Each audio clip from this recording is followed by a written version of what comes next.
This is Kural Media, your trusted source for global news. இது குரல் media செய்திகள்.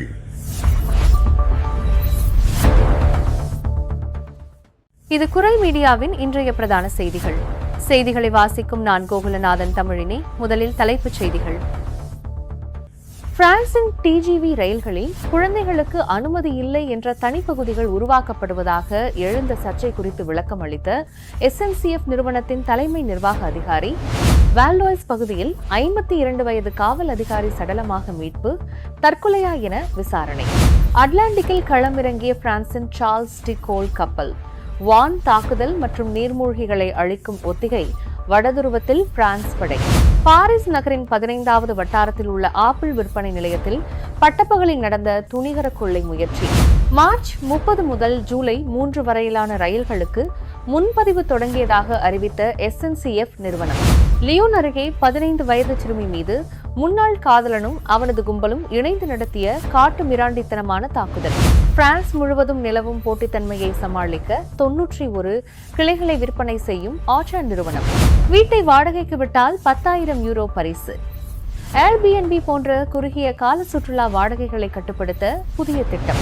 சவோயே பிராந்தியத்தில் உள்ள பனிச்சறுக்கு தளத்தில் மேற்கொள்ளப்பட்ட அதிரடி சோதனையில் 6000க்கும் மேற்பட்ட நைட்ரஸ் ஆக்சைடு சிலிண்டர்கள் பறிமுதல். தொடர்பான விரிவான செய்திகள். பிரான்சின் டிஜிவி ரயில்களில் குழந்தைகளுக்கு அனுமதி இல்லை என்ற தனிப்பகுதிகள் உருவாக்கப்படுவதாக எழுந்த சர்ச்சை குறித்து SNCF நிறுவனத்தின் தலைமை நிர்வாக அதிகாரி ஜீன் காஸ்டெக்ஸ் விளக்கம் அளித்துள்ளார்.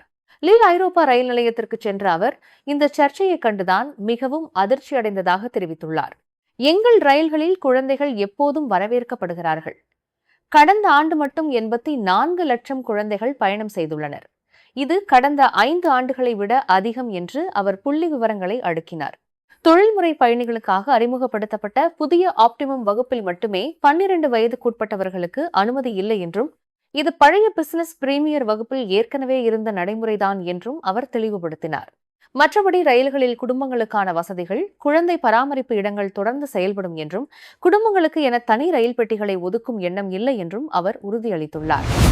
வால்டாய்ஸ் மாகாணத்தில் உள்ள எரக்னி பகுதியில் 52 வயதுடைய ஜெண்டார்மி எனப்படும் காவல் அதிகாரி ஒருவர் உயிரிழந்த சம்பவம் பெரும் சோகத்தை ஏற்படுத்தியுள்ளது. கடந்த திங்கட்கிழமை மாலை அவர் தலையில் குண்டு பாய்ந்த நிலையில் சடலமாக கண்டெடுக்கப்பட்டுள்ளார். அவரது சேவை துப்பாக்கி சடலத்திற்கு அருகிலேயே கிடந்ததால் அவர் தற்கொலை செய்து கொண்டிருக்கலாம் என சந்தேகிக்கப்படுகிறது. போந்துவாஸ் படையில் பணியாற்றி வந்த அவர் அனைவராலும் மதிக்கப்பட்ட ஒரு சிறந்த மற்றும் திறமையான அதிகாரி என்று சக ஊழியர்கள் கண்ணீர் மல்க தெரிவித்துள்ளனர்.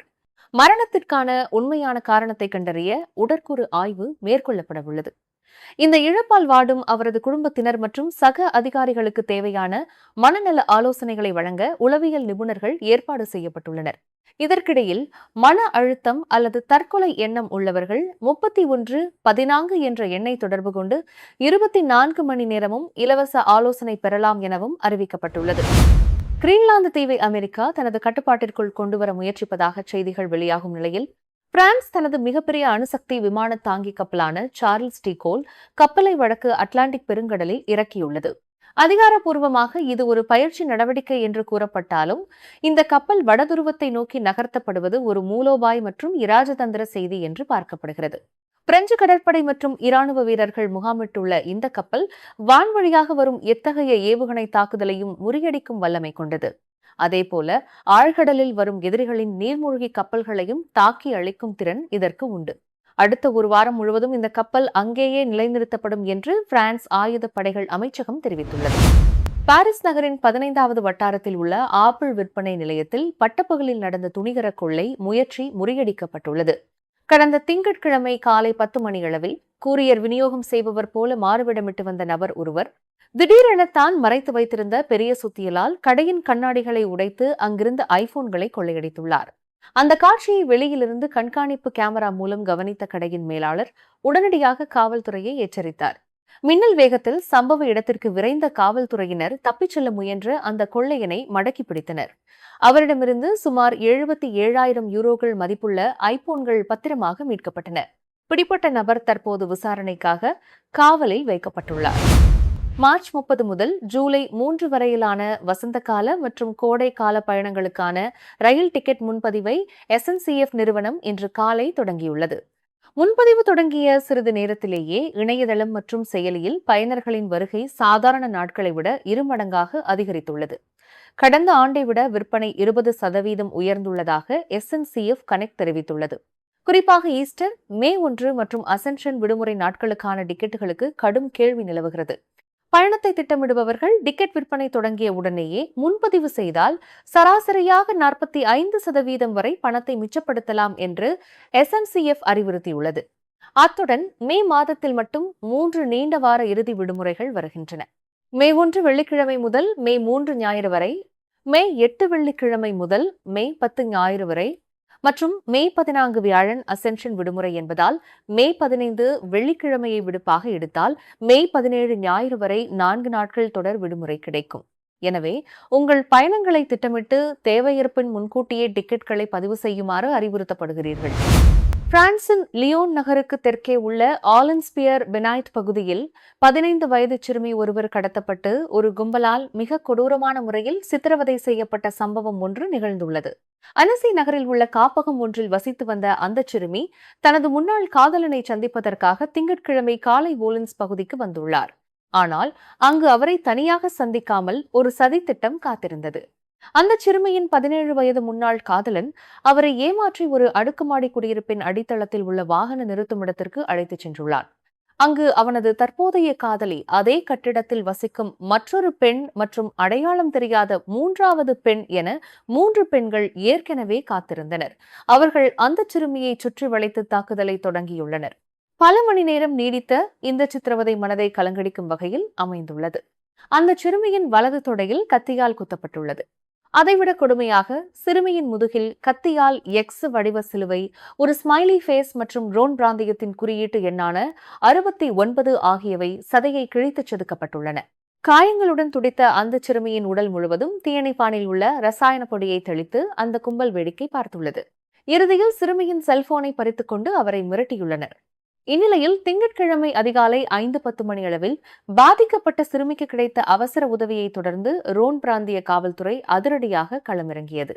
லியோன் அரசு வழக்கறிஞர் தியரி டிரான் வெளியிட்ட தகவலின்படி இச்சம்பவம் தொடர்பாக மொத்தம் 5 பேர் கைது செய்யப்பட்டுள்ளனர். இதில் 14 வயதுடைய 2 சிறுமிகள், பாதிக்கப்பட்ட சிறுமியின் முன்னாள் காதலனான 17 வயதுடைய ஒரு சிறுவன் மற்றும் 17 வயதுடைய ஒரு சிறுமி ஆகியோர் அடங்குவர். அத்துடன் இவர்களுக்கு உதவியாக செயல்பட்ட 19 வயது இளைஞர் ஒருவரும் கைது செய்யப்பட்டுள்ளார். தற்போது கைது செய்யப்பட்டவர்கள் மீது கடத்தல், தனிமைப்படுத்துதல், காட்டுமிராண்டித்தனமான செயல்களுடன் கூடிய சித்திரவதை, ஆயுதம் காட்டி மிரட்டிப் பணம் பறித்தல் மற்றும் திருட்டுச் சொத்துக்களை மறைத்தல் ஆகிய மிக கடுமையான பிரிவுகளின் கீழ் வழக்கு பதிவு செய்யப்பட்டுள்ளது. குற்றம் சாட்டப்பட்ட 4 சிறுவர்களையும் விசாரணை முடியும் வரை சிறை காவலில் வைக்க அரசு தரப்பு கோரிக்கை விடுத்துள்ளது. பாதிக்கப்பட்ட சிறுமியை சிறைப்பிடித்து வைத்திருந்த இடத்திற்கு அழைத்துச் சென்றதாக கருதப்படும் 19 வயது நபர் மீதான விசாரணை தனியாக தொடர்கிறது. பிரான்சின் முன்னணி சூப்பர் மார்க்கெட் நிறுவனமான ஆச்சன் நாடு முழுவதும் செயல்பட்டு வரும் தனது 91 கிளைகளை விற்பனை செய்ய உள்ளதாக அந்த நிறுவனம் அறிவித்துள்ளது. இதில் பாரிஸ் மற்றும் அதனை சுற்றியுள்ள இல்-டி-பிரான்ஸ் பிராந்தியத்தைச் சேர்ந்த 15 நிலையங்களும் அடங்கும். இந்த விற்பனை நடவடிக்கைகள் அனைத்தும் மவுஸ்கட்டார்ஸ் குரூப் என்ற குழுமத்திற்கு சாதகமாக மேற்கொள்ளப்பட உள்ளன. சந்தையில் நிலவும் கடும் போட்டிக்கு ஈடுகொடுக்கும் வகையில் பல்பொருள் அங்காடிகளின் வடிவமைப்பையும் முழுமையான செயல்திறனையும் விரைவாக மாற்றியமைப்பதற்காகவே இந்த திட்டம் வகுக்கப்பட்டுள்ளது என்று ஆச்சான் தனது அறிக்கையில் குறிப்பிட்டுள்ளது. இருப்பினும் இந்த 91 கிளைகள் கைமாறினாலும் மீதமுள்ள 164 கிளைகள் தொடர்ந்து ஆச்சான் நிறுவனத்தின் நேரடி கட்டுப்பாட்டிலேயே இயங்கும் என்றும் அந்த அறிக்கையில் தெளிவுபடுத்தப்பட்டுள்ளது. பிரான்சின் ஒலரான் தீவில் ஏர்பிஎன்பி போன்ற குறுகிய கால சுற்றுலா வாடகைகளை கட்டுப்படுத்தவும் உள்ளூர் மக்களுக்கு வீடு கிடைப்பதை உறுதி செய்யவும் ஒரு அதிரடி திட்டம் அறிமுகப்படுத்தப்பட்டுள்ளது. இதன்படி வீட்டு உரிமையாளர்கள் தங்கள் வீடுகளை சுற்றுலா பயணிகளுக்கு குறுகிய காலத்திற்கு வாடகைக்கு விடாமல் ஆண்டு முழுவதும் தங்கும் வகையில் நீண்ட கால குத்தகைக்கு விட்டால் அவர்களுக்கு 10,000 யூரோக்கள் வரை ஊக்கத்தொகை வழங்கப்படுகிறது. இந்த தீவில் உள்ள வீடுகளில் 60%க்கும் அதிகமானவை செகண்ட் ஹோம்ஸ், அதாவது விடுமுறை கால வீடுகளாகவே இருப்பதால் இங்கு வேலை செய்ய வரும் ஊழியர்கள் மற்றும் இளைஞர்கள் தங்குமிடம் கிடைக்காமல் அவதிப்பட்டு வந்தனர். இந்த புதிய முயற்சியின் மூலம் அப்ளூரன்ஸ் என்ற உரிமையாளர் தனது வீட்டை ஜெசிகா என்ற இளம்பெண்ணின் குடும்பத்திற்கு 5 வருட குத்தகைக்கு விட்டு 10,000 யூரோகளை பரிசாக பெற்றுள்ளார். ஆன்லைன் வாடகை நிறுவனங்களுக்கு எதிரான வழக்கில் வெற்றி பெற்றதன் மூலம் கிடைத்த நிதியை கொண்டே நகராட்சி நிர்வாகம் இந்த தொகையை வழங்குகிறது. மேலும் பழைய முதியோர் இல்லம் ஒன்றையும் தொழிலாளர்களுக்கான தற்காலிக தங்குமிடமாக மாற்றி தீவை வெறும் சுற்றுலா தளமாக மட்டுமல்லாமல் மக்கள் வாழ்வதற்கு ஏற்ற இடமாகவும் மாற்ற முயற்சிகள் மேற்கொள்ளப்பட்டுள்ளன. சவோய் பிராந்தியத்தில் உள்ள லெஸ் ஆக்ஸ் பனிச்சறுக்கு தளத்தில் மேற்கொள்ளப்பட்ட சோதனையில் 6000த்திற்கும் மேற்பட்ட நைட்ரஸ் ஆக்சைடு எனப்படும் சிரிக்கும் வாயு சிலிண்டர்கள் பறிமுதல் செய்யப்பட்டுள்ளன. வாகன நிறுத்துமிடத்தில் நிறுத்தப்பட்டிருந்த வாடகை கார்கள் மற்றும் போர்க் செயின்ட் மாரிஸ் பகுதியில் மறைத்து வைக்கப்பட்டிருந்த இந்த வாயு சிலிண்டர்களின் சந்தை மதிப்பு சுமார் 3,40,000 யூரோக்கள் என கணக்கிடப்பட்டுள்ளது. விடுமுறைக்காக வரும் சுற்றுலா பயணிகள் மற்றும் இளைஞர்களை குறிவைத்து இரவு நேர பார்ட்டிகளில் விற்பனை செய்வதற்காகவே இவை கொண்டுவரப்பட்டுள்ளன. இது தொடர்பாக மால்டா நாட்டைச் சேர்ந்த 3 இளைஞர்கள் கைது செய்யப்பட்டுள்ளனர். சாலை விபத்துகளுக்கு முக்கிய காரணமாக அமையும் இந்த ஆபத்தான வாயு ஸ்னாப்சாட் உள்ளிட்ட சமூக வலைதளங்கள் மூலம் விற்பனை செய்யப்படுவதாகவும் இது மலைப்பிரதேசங்களில் பெரும் அச்சுறுத்தலை ஏற்படுத்தியுள்ளதாகவும் அதிகாரிகள் கவலை தெரிவித்துள்ளனர். கைது செய்யப்பட்டவர்கள் பிப்ரவரி இறுதியில் ஆல்பர்வில் நீதிமன்றத்தில் ஆஜர்படுத்தப்பட உள்ளனர். நீங்கள் இதுவரை கேட்டது குரல் மீடியாவின் பிரதான செய்திகள். மேலும் இதுபோன்ற செய்திகளை அறிய குரல் மீடியாவை சப்ஸ்கிரைப் செய்யுங்கள்.